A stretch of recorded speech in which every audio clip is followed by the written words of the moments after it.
ভোরের আলো যখন সবে ছড়িয়ে পড়েছে তাইওয়ান প্রণালীতে, ঠিক তখনই মার্কিন যুদ্ধজাহাজ ইউএসএস উইলিয়াম পি লরেন্স তার স্বয়ংক্রিয় শনাক্তকরণ ব্যবস্থা চালু করে এই সংকীর্ণ জলপথে প্রবেশ করে। এই কাজটি ছিল যেন ইচ্ছাকৃতভাবে বিপদকে ডেকে আনা। মার্কিন নৌবাহিনীর এই ধ্বংসকারী জাহাজটি জানত যে তাদের উপস্থিতি চীনকে উস্কে দেবে, তবুও তারা এগিয়ে গেল। জাহাজের ক্যাপ্টেন পুরোপুরি সচেতন ছিলেন যে মাত্র ৫৩ মাইল দূরে একটি চীনা বিমান ঘাঁটিতে রাডার অপারেটর ইতিমধ্যেই ফোন তুলে নিয়েছে এবং প্রতিক্রিয়ার জন্য প্রস্তুত হচ্ছে। এটি ছিল চীনা নৌবাহিনী দিবস এবং আমেরিকানরা যেন জাতীয় গর্বের এই দিনে চীনের সার্বভৌমত্বকে চ্যালেঞ্জ জানাতে এসেছে। সকালের শান্ত পরিবেশ হঠাৎ ভেঙে দিল স্ক্রাম্বল হর্নের তীব্র শব্দ। বিমান ঘাঁটিতে ২ J-16 পাইলট তাদের সকালের চা শেষ করার সুযোগও পেলেন না। সতর্কতার শব্দ বাজার আগেই তারা দৌড়াতে শুরু করলেন। তাদের জানা ছিল যে যুদ্ধবিমানগুলো ঠান্ডা অবস্থা থেকে উড়ানোর উপযোগী হতে মূল্যবান কয়েক মিনিট সময় লাগবে এবং প্রতিটি সেকেন্ড গুরুত্বপূর্ণ। তারা যখন টেরামাকে পৌঁছালেন, গ্রাউন্ড ক্রুরা ইতিমধ্যেই ৪টি PL-10 হিটসিকার এবং ২টি PL-15 রাডার গাইডেড মিসাইল থেকে নিরাপত্তা পিন খুলে ফেলেছিল। এই অস্ত্রগুলো বিমান থেকে বিমানে হামলার জন্য তৈরি, জাহাজে আক্রমণের জন্য নয়। কিন্তু এটাই ছিল চীনের কৌশলগত বার্তার মূল বিষয়। তারা দেখাতে চাইছিল যে তারা কতটা কাছে আসতে পারে এবং যদি তাদের সাথে YJ-83 অ্যান্টিশিপ মিসাইল থাকত তাহলে মার্কিন জাহাজ ইতিমধ্যেই ধ্বংস হয়ে যেত। মাত্র কয়েক মিনিটের মধ্যে ২টি J-16 বিমান আকাশে উঠল এবং ১০,০০০ ফুটের দিকে দ্রুত উচ্চতা বাড়াতে লাগল। ৩৫,০০০ পাউন্ড ওজনের প্রতিটি যুদ্ধবিমান ক্রমবর্ধমান গতিতে এগিয়ে চলছিল।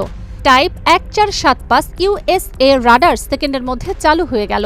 এর ১৭৬০ ট্রান্সমিট রিসিভ মডিউল নিখুঁত সমন্বয়ে কাজ করছিল, যা এই রাডারকে বিশ্বের অন্যতম উন্নত প্রযুক্তিতে পরিণত করেছে। এই রাডার যা এতটা ভয়ঙ্কর এবং বিপজ্জনক করে তোলে তা হল এর অনন্য পরিচালনা ক্ষমতা। পুরনো প্রযুক্তির সিস্টেমের মতো সব দিকে সম্প্রচার না করে টাইপ ১৪৭৫ লেজার রশ্মির মতো তার শক্তি নির্দিষ্ট লক্ষ্যে কেন্দ্রীভূত করতে পারে। এটি আমেরিকান ধ্বংসকারী জাহাজকে সম্পূর্ণ নিখুঁতভাবে চিহ্নিত করতে পারে এবং অন্যদিকে প্রায় সম্পূর্ণ অদৃশ্য থেকে এই কাজটি সম্পন্ন করতে পারে। আমেরিকান পাইলটরা এই প্রযুক্তিকে ভূত বলে ডাকে, কারণ আপনি জানতেই পারবেন না যে এটি আপনাকে লক্ষ্য করে রেখেছে যতক্ষণ না মিসাইলগুলো ইতিমধ্যেই আকাশে উড়ে আসছে। কয়েক মিনিটের মধ্যেই পরিস্থিতি সম্পূর্ণ বদলে গেল এবং উত্তেজনা চরম পর্যায়ে পৌঁছল। লিড J-16 পাইলট ২০,০০০ ফুট উচ্চতায় তার বিমান উল্টো করে গড়িয়ে না খালি সমুদ্রের দিকে নামালেন, যেখানে তার রাডার স্পষ্টভাবে দেখাচ্ছিল একটি আমেরিকান ধ্বংসকারী জাহাজ অবস্থান করছে। তিনি সোজা হয়ে দাঁড়ালেন এবং তার বিমানের নাক আরও তীব্রভাবে নিচের দিকে ঠেললেন। উচ্চতার বিনিময়ে অবিশ্বাস্য গতি সংগ্রহ করলেন। সমুদ্রের ঢেউয়ের মাত্র ৫০০ ফুট উপরে তিনি বিমান সমান করলেন এবং তার মিশন শুরু করলেন। ৫০০ ফুট উচ্চতায় উড়ার পদার্থবিদ্যা ছিল অত্যন্ত কঠিন এবং বিপজ্জনক। J-16 সবচেয়ে ঘন বাতাসের স্তরের মধ্য দিয়ে উঠছিল এবং ৪৫০ নট গতিবেগ বজায় রাখছিল। যমজ স্যাটার্ন ইঞ্জিন এই সেটিংয়েই প্রতি মিনিটে ৪০০ পাউন্ড জ্বালানি পুড়িয়ে ফেলছিল। একটিমাত্র ভুল পদক্ষেপ এবং পাইলট $৭০ মিলিয়ন যুদ্ধ বিমান সহ সমুদ্রে বিধ্বংস হতে পারতেন।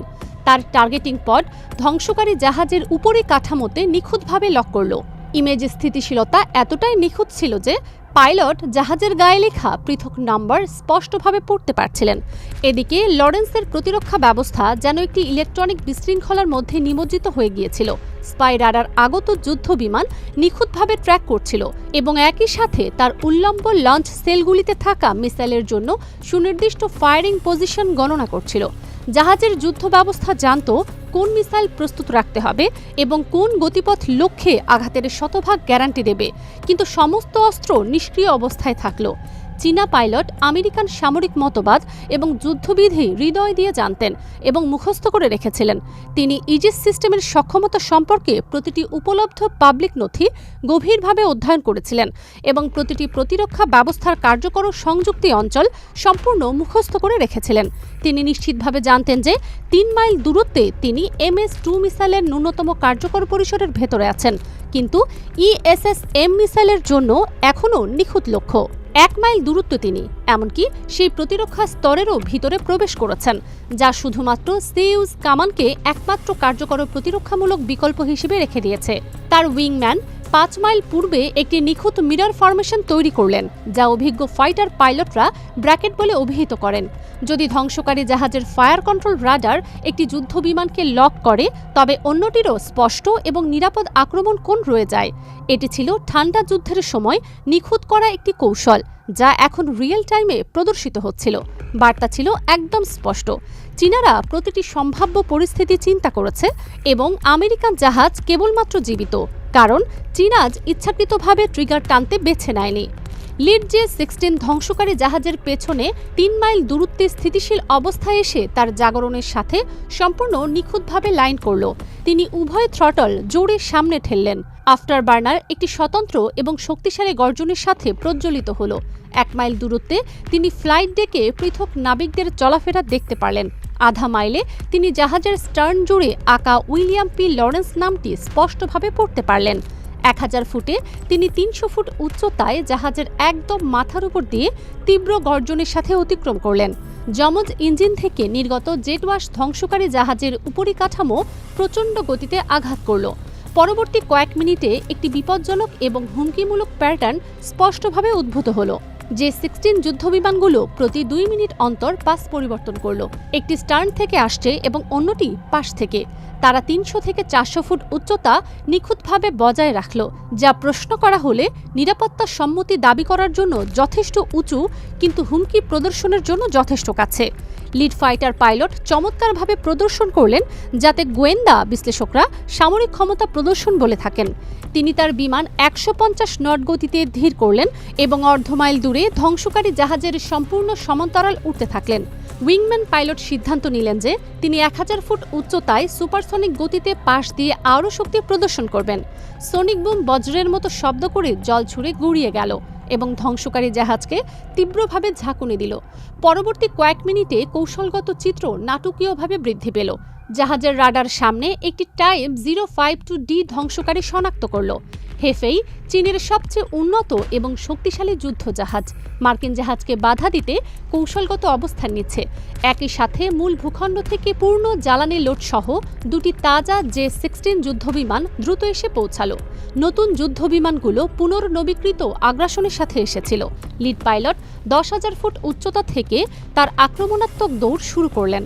তিনি তার বিমান মাত্র 200 ফুট উচ্চতায় লেভেল করলেন, যা তার পূর্বসূরীদের তুলনায় অনেক কম এবং আরও বিপজ্জনক। হেফেই দ্রুত 8 মাইল দূরত্বে এসে গেল।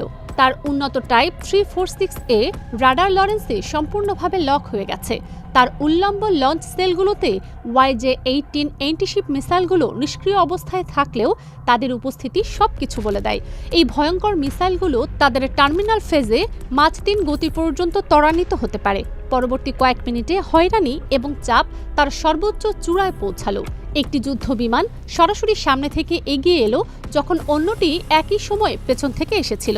হেফেই 30 নট গতিতে দ্রুত ত্বরান্বিত হয়ে দূরত্ব দ্রুত বন্ধ করে দিচ্ছে। তারপর কেউ একজন নিরাপত্তা লাইন অতিক্রম করল। লিড জে-16 পাইলট মাত্র 120 ফুট উচ্চতায় নেমে এলেন এবং লরেন্সের মতো 200 ফুটের মধ্যে এসে গেলেন।